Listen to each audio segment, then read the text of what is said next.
mukti kamatene kira dibebayang karim pinaro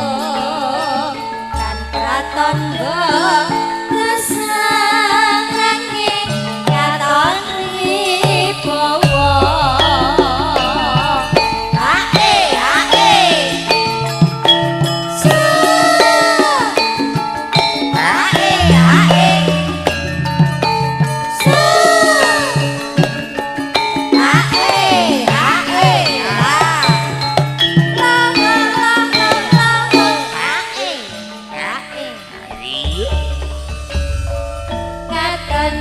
dipendi awit kang sida mukti kamatene kira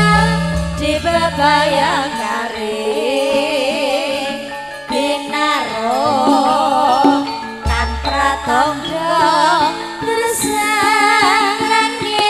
katon wibawa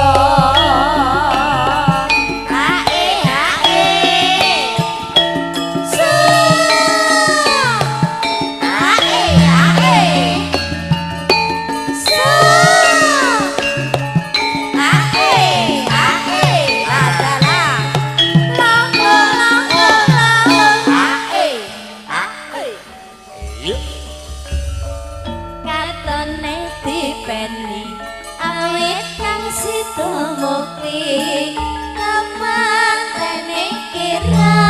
dibebayang karim binaro lan pratandha lesangane katon wibawa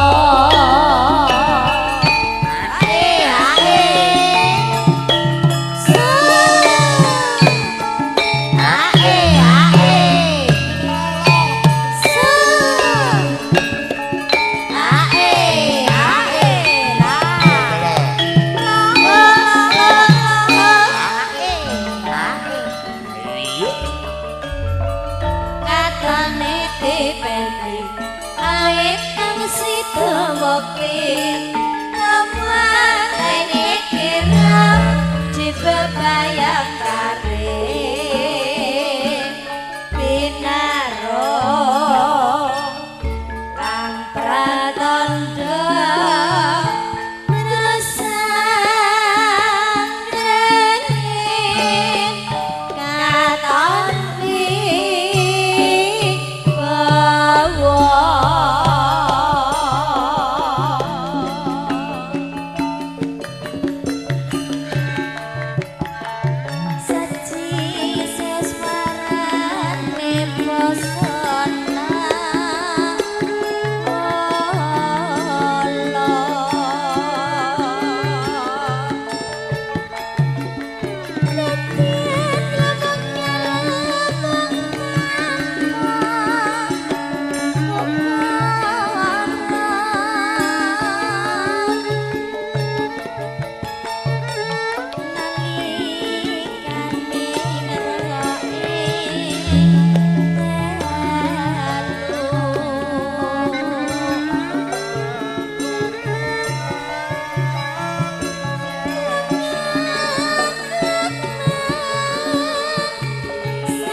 aja nggodha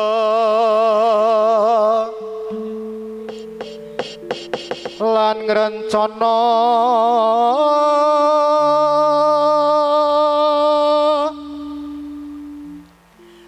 rageneng sun lan sejatining urip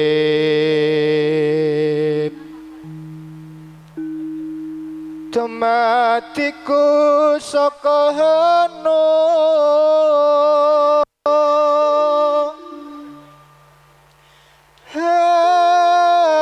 nang hening ing cipta sinan saya mring tawang toang prajaku sinebut pura kencana bebetengku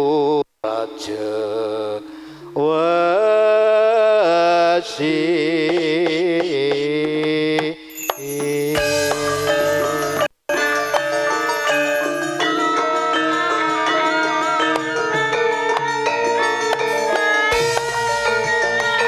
Pono mireng sun prihatin waspo gumijil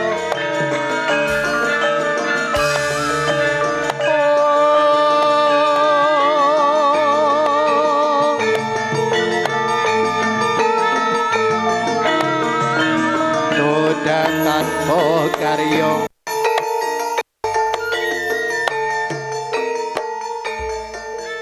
Bismillahirrahmanirrahim. Assalamualaikum warahmatullahi wabarakatuh. Alhamdulillah wa syukurillah wa nikmatillah. La haula wa la quwata illa billahil azim. Rabbi shrah li sadri wa yassir li amri wahlul 'uqdatam min lisani yafqahu qawli amma ba'du. Kawilujengan karaharjan miwah kasantosan tetepa sumanding kajiwalan kasarira tumandu ingkang menggugati sumrambahipun kula lan panjenengan sami nuwun kawula nuwun para pinisepuh para pepundhen ingkang tuhu hamedarmu para nayakaning negari satriya kusumaning bangsa ingkang tansah rumeksa dhateng karaharjaning praja ingkang tuhu wicaksana boten katalumpen sedaya para alim miwah ulama ingkang rinten miwah dalu tansah sumanding kitab suci wayuning Ilahi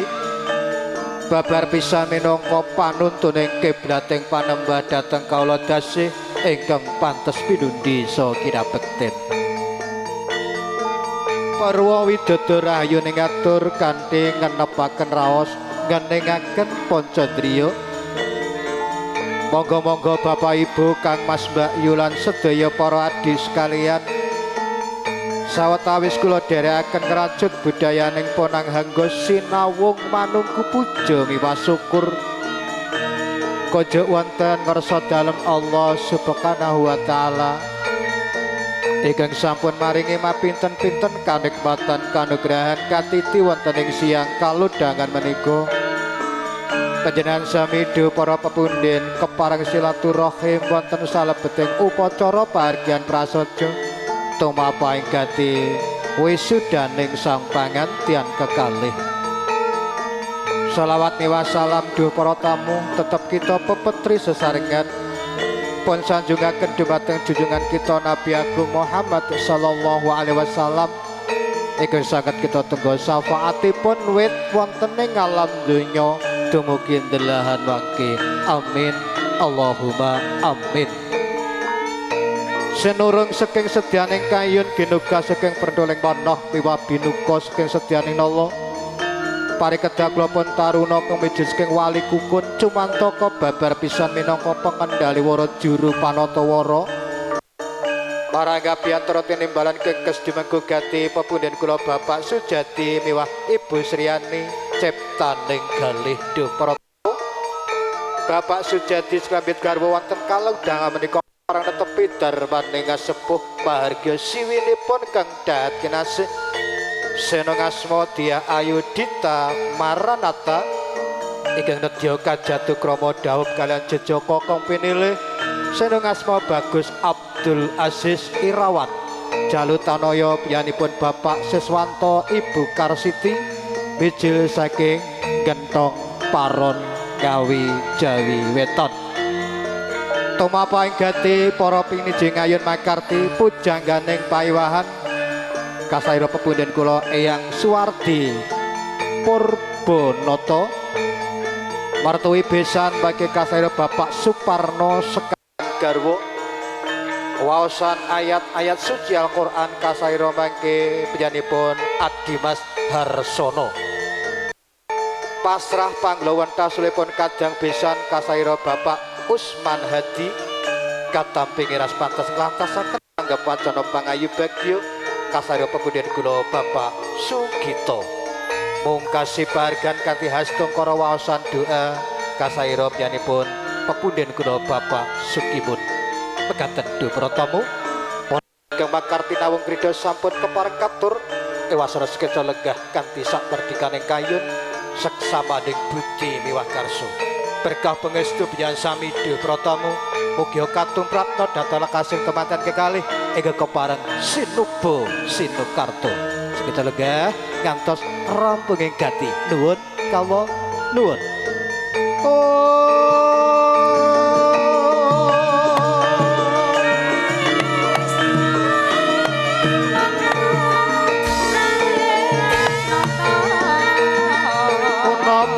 Merah ingsun prihatin mas podung mijil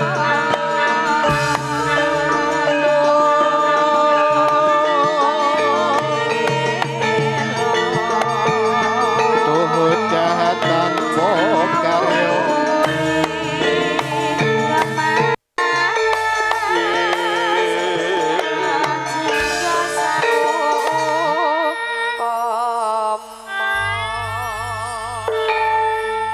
pratandha pahargyan kawiwitan duh para tamu moga panjenengan sami kula dherekaken maos basmalah sesarengan kanthi nyebut asmanipun Allah Gusti kang Maha Welas lan Mawasih monggo duh para tamu panjenengan sami kula dherekaken maos basmalah sesarengan Bismillahirrahmanirrahim mugi-mugi kanthi nyebut asmanipun Allah Gusti kang Maha Welas lan Maha Asih pahargyan kalenggar menika mangke saged purwa madya wusana kaleksanan kasembadan lulus niskala tanpa nggih pambengan sekara-kara amin Allahumma amin salajengipun katur dumateng Bapak Sujadi Bu Sriyani monggo Pak Jadi Ibu dipun gandeng Pak monggo Pak Jadi sekalian garwa kepareng manjing panti pambusanan temanten putri Pak Jadi monggo Pak Sujadi Ibu dipun gandeng alon-alon tumuju panti pambusanan temanten putri mangke ngapit tindakipun temanten putri kairing putri Dumas Talangpati jengkar saking madyaning panti pambusanan manjing Puraya Agung dumateng Ibu Juru Rias penganten paniti busana pangrengga busana saking Sanggar Rias penganten Queen Wedding Organizer kagunganipun Ibu Ayu Kusumawardani mijil saking Rambe monggo nun pun biyantu kadang asisten Ibu Rum Mbak Ning Mbak Titi monggo nun sekaring kedaton kaapit Rama Ibu kekalih kairing putri Dumas Talangpati jengkar saking madyaning panti pambusanan manjing Puraya Agung lamun to cinandra katon mijil wigaring tias duh piyong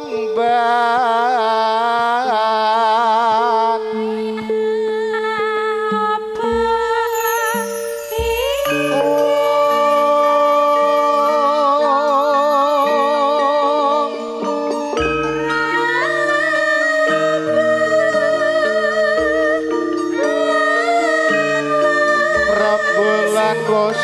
ayo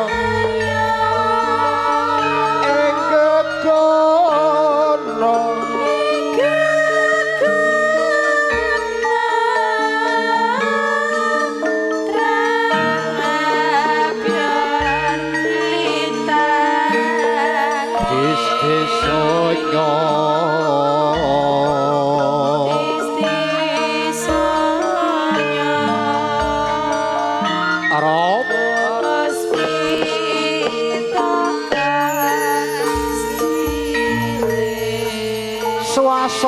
heneng-hening datan ana kang nyebowo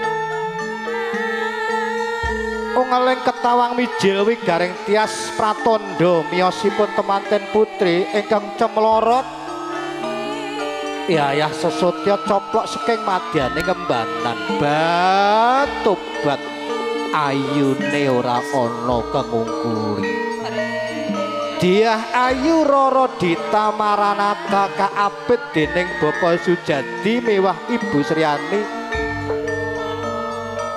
wonten kalenggana kemanjing wonten madyaning Puraya Agung dasar wanudya galak ulat raga karana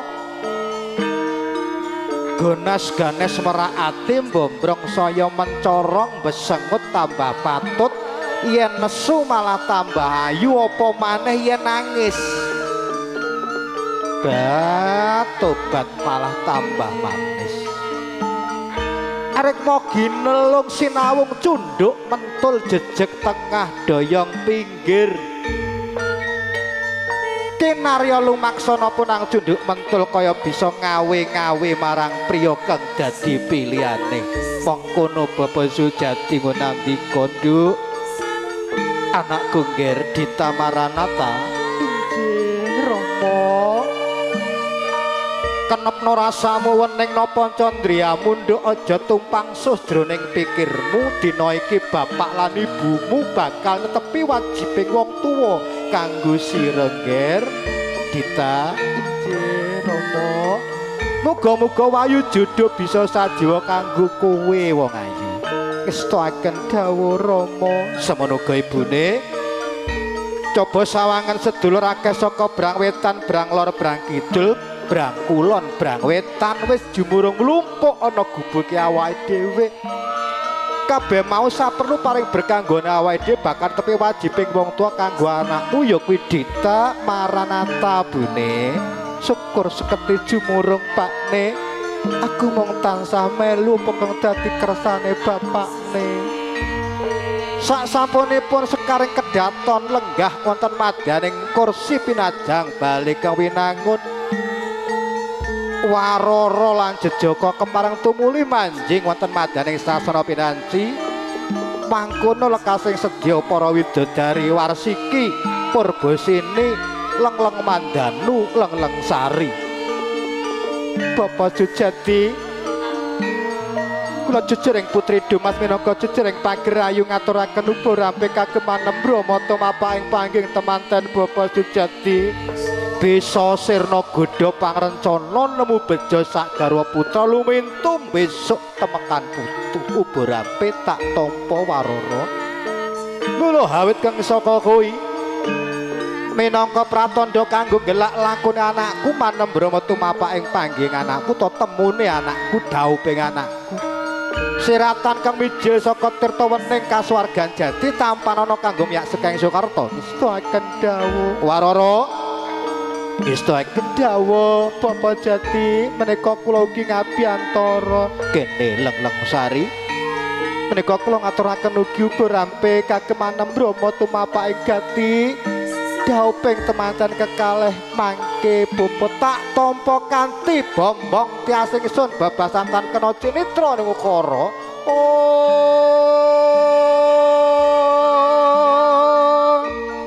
Manggala Yuda istakaken dawuh Bapak Jati kene Manggala satriya bagus minangka jejering panggih bagus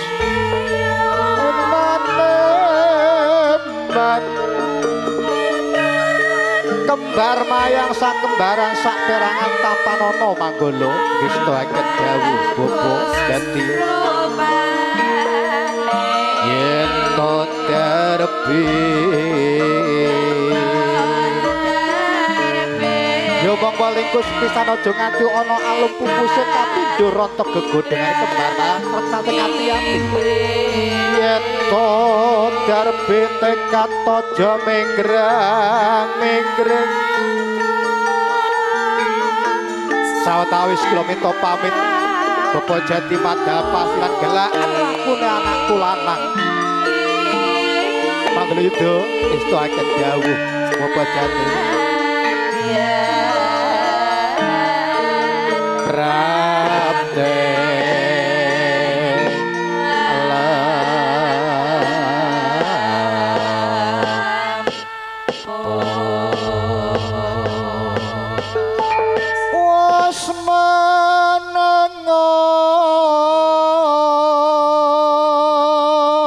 kene nduk anakku bocah ayu Dita Maranata injih Rama tak kanthi karo ibumu manjing ana sak ngisoring tarub ya nggir ujare kuwi nasis temune manten kuwi ana sak ngisoring tarub bune iya pakne anakku sing ayu dewe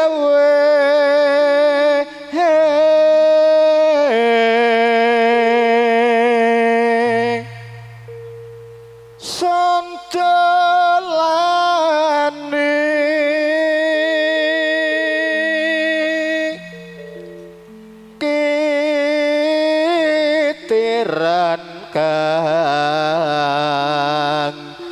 gedhe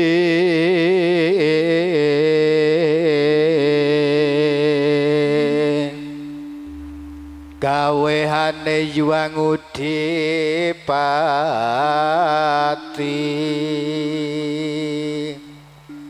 leran semilir barang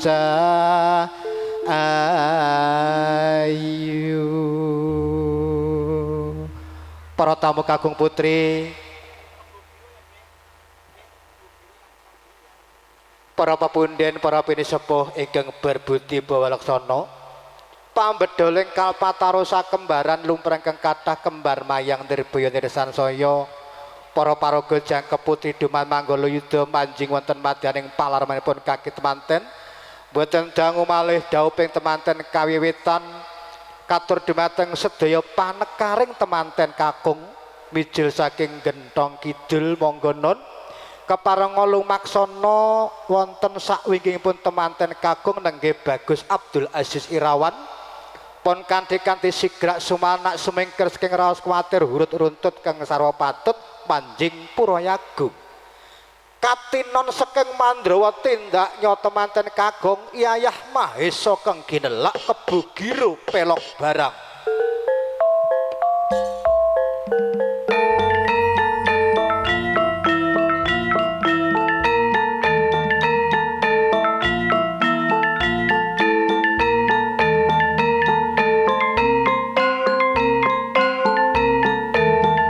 kanthi kasaru geger wonten ing Jawi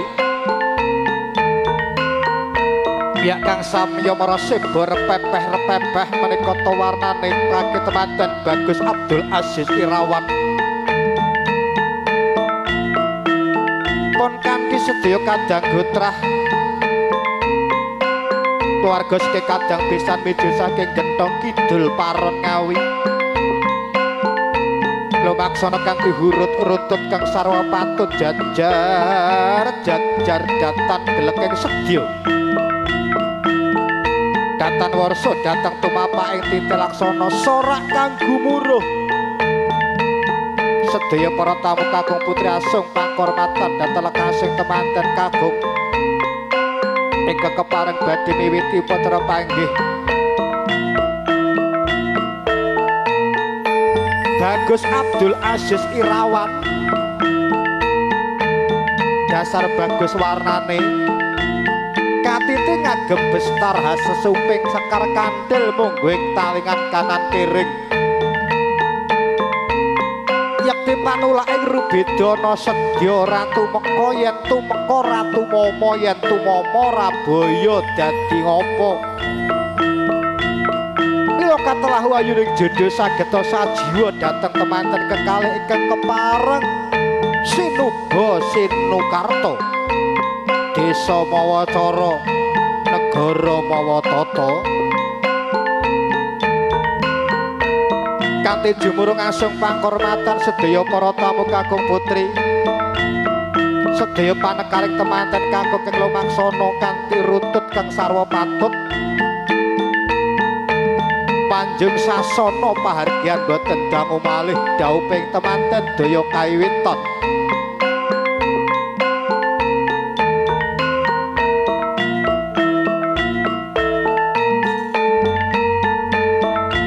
temanten kakung kinalungan Sekar Melati kang rinunci jangga prapteng jojore ugi gandani ngebaki Purayagung geman baludru warna cemeng mimbuhi keneping kang samya umiat prapteng ungyan ketunuju ya kendel sawetawis tindaknya temanten balung jagung sawetawis kadang campur sari melodia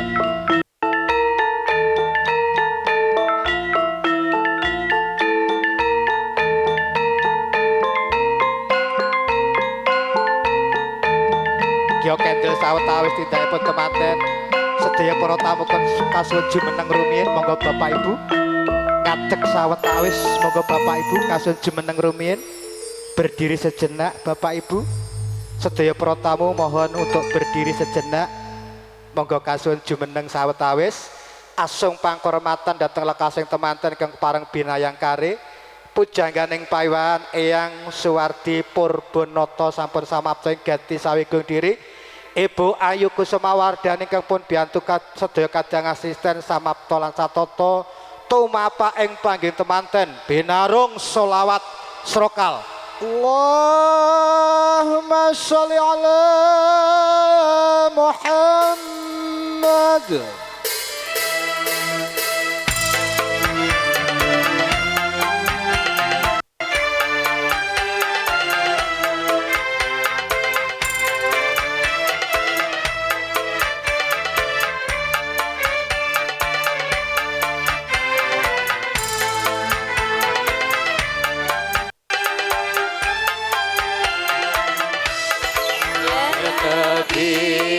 Assalamu alaika ya Rasul salam alaika ya Habib salam alaika salawatullah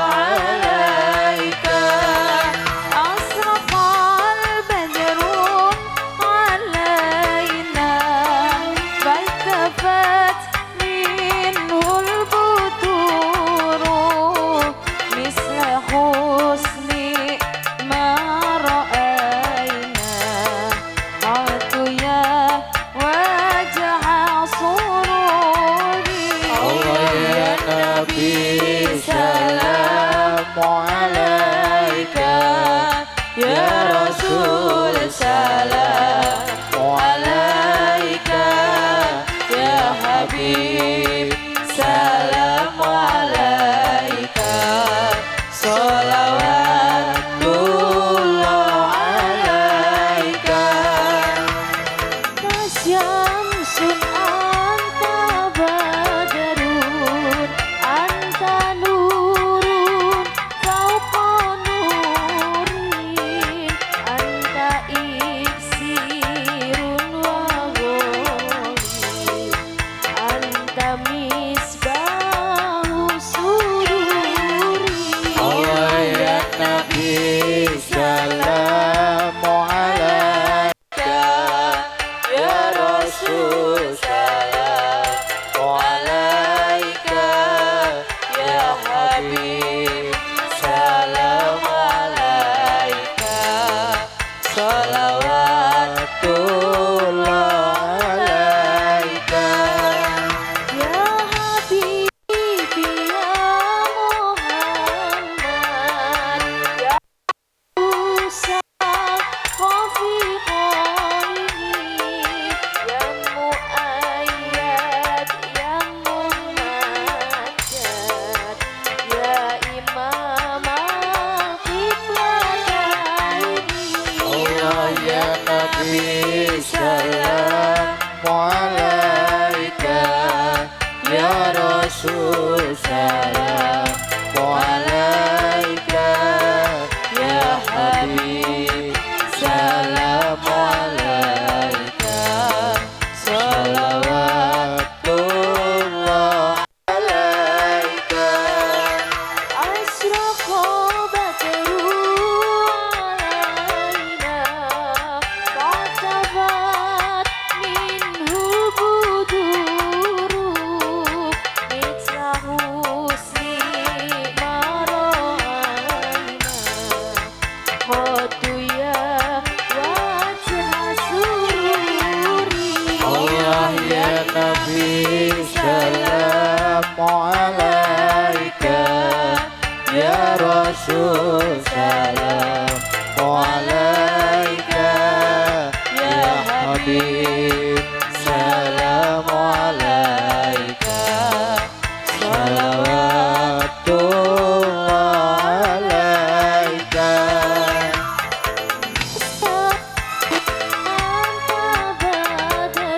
Sedaya para tamu monggo kasun lenggah malih, monggo Bapak Ibu kasun lenggah malih.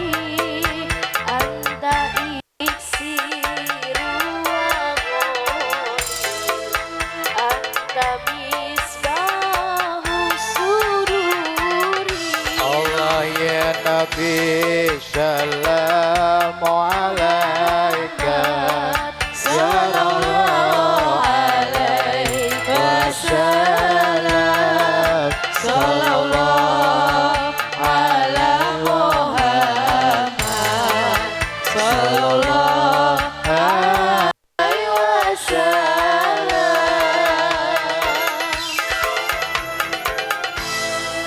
Allahumma shalli ala Sayyidina Muhammad.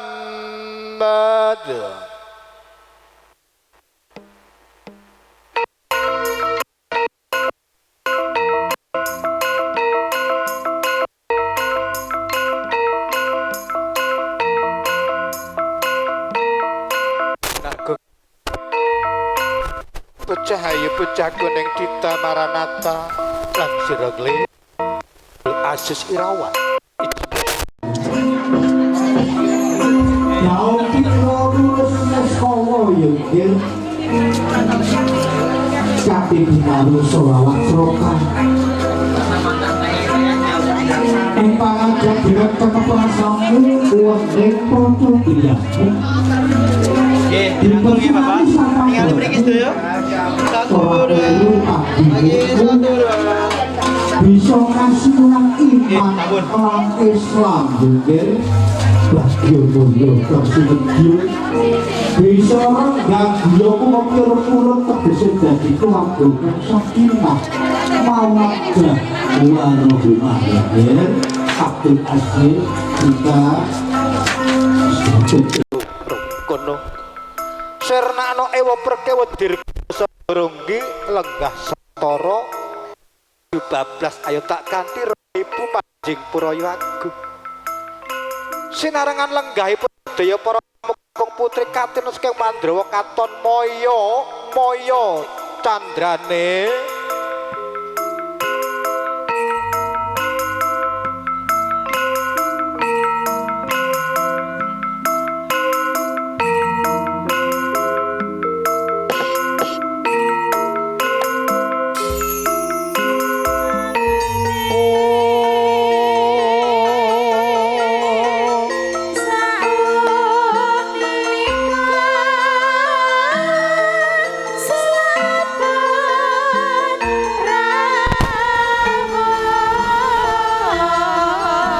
punika sampun rawuh temanten kakung lan putri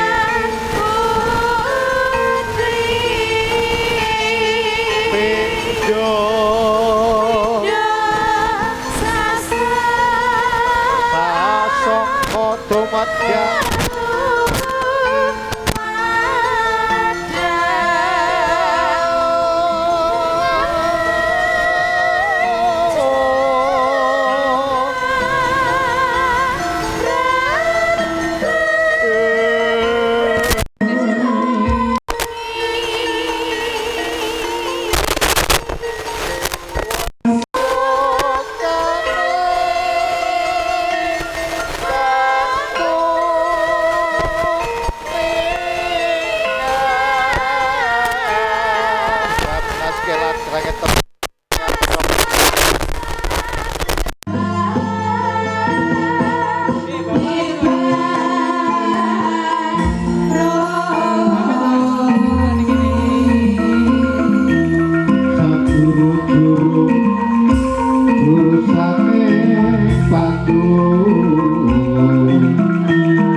saben dina mung nglamun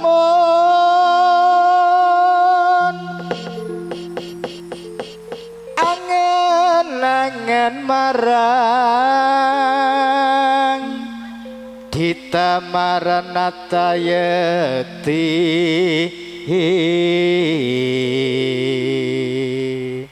jan mantene ayune rame-rame penyanyi telu yo ayu-ayu Dik Dita karo mesem Dik. Iya. Dalang tuwek ngero wong ayu no masaku. Nadya urip bebarengan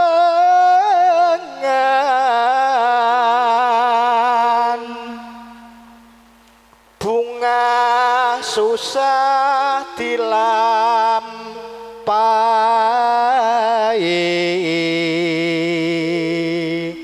Tahu artinya enggak nih Mbak Dita? Kamu sudah hidup bebarengan bersama, susah senang harus dijalani ya. Apa tegolan pun kakang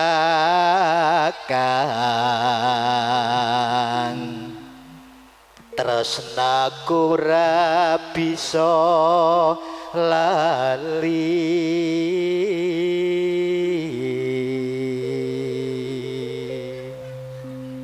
Para tamu kakung putri kanthi rahmating Gusti kawimbuhan berkah pangestu penyanyi samiduh para tamu tumapaing pangging temanten nuteran tamaning pujangganing payawahan kala wau tepat tabuh sedasa siang. Alhamdulillah lulus niskala tanpa nggih pambengan sekara-kara. Jajar sumandingan don sesinean ngancik dununging tresna lelumban telaganing asmara boten katalumpen Rama Ibu Pak Sujadi Bu Sriani delo-delo mas paosaken dhateng lekasing temanten murih nuju prana. Sagete jangkeping pahargyan menawi tetela besan sampun lenggah wonten madyaning Puraya Agung. Ing mongko katur dumateng Sang Duta Pamethuk kadang pisan Pak Suparno sekalian garwa. Monggo Pak Suparno keperangun gandeng keng garwa jawat tasta salaman rumiyin kaleng kemengku gati lajeng madal pasilan ngombyongipun pisan pinahargya sarung jagung telok barang. Salaman Pak Parno, mangke nyuwun alamatipun, nomor HP nipun, Gentong Kidul niku tebih. Lajeng madal pasilan ngombyongi eroipun pisan. Monggo co sarung jagung.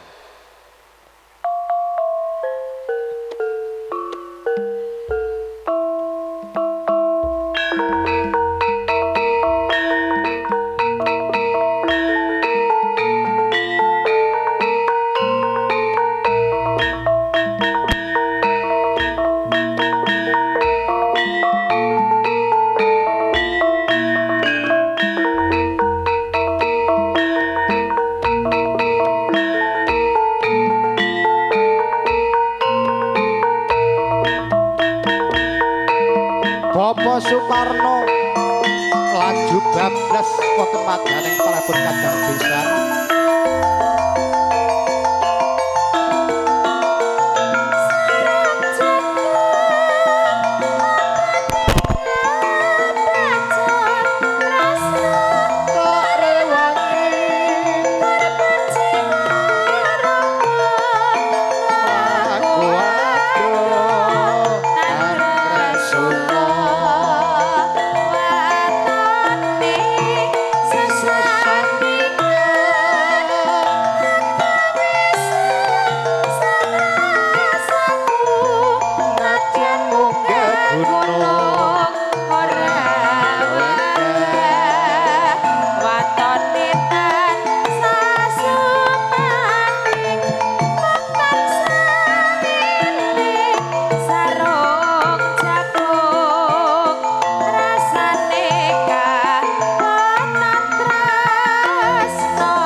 Mbak Yukarsiti rawuh iya bune dipethuk saka kene ya bune iya pakne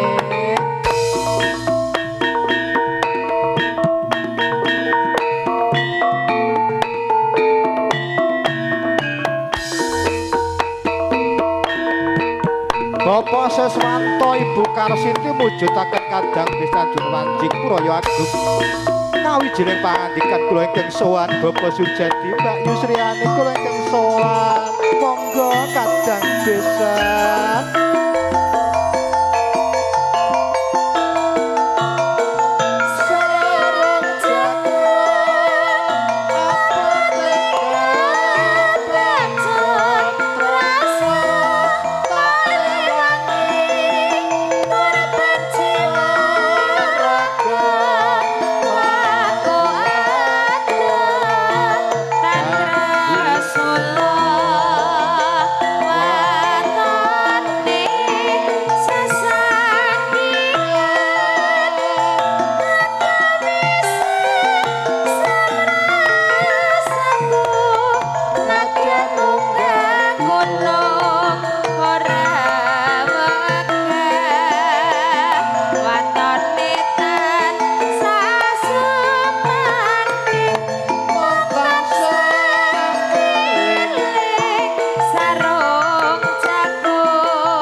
pancen bener kandhahmu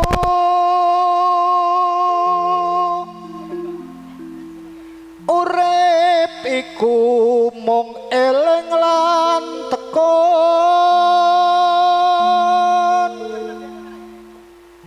manembah marang Gusti kang peparing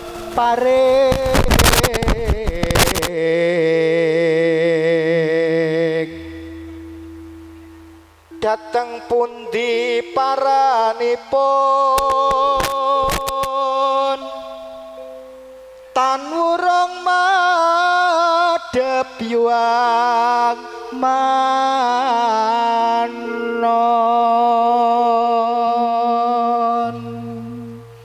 tan karoso tan kanyono duh para tamu kakung putri sinawung sarung jagung pelok barang panjenenganipun Bapak Seswanto Ibu Karsiti mujudaken besan kekalih mijil saking Genthong Kidul Paron Ngawi sampun jumrung lenggah wonten madyaning Braya Agung. Liripun duh para tamu pahargyan sampun jangkep daya-daya waosan ayat-ayat suci Al-Qur'an tumuli kawiwitan. Katur dumateng panjenenganipun Adimas Harsono ingkang kepareng maosaken ayat suci Al-Qur'an kepareng manjing sasana pinanci. Sedaya para tamu kasuwun semene sawetawis murih mahanani murakabi waosan ayat suci Al-Qur'an ing samudayanipun. Katur dumateng panjenenganipun Adimas Harsono, monggo Mas Harsono wekdal sak cekapipun kula aturaken waosan ayat suci Al-Qur'an kawiwitan.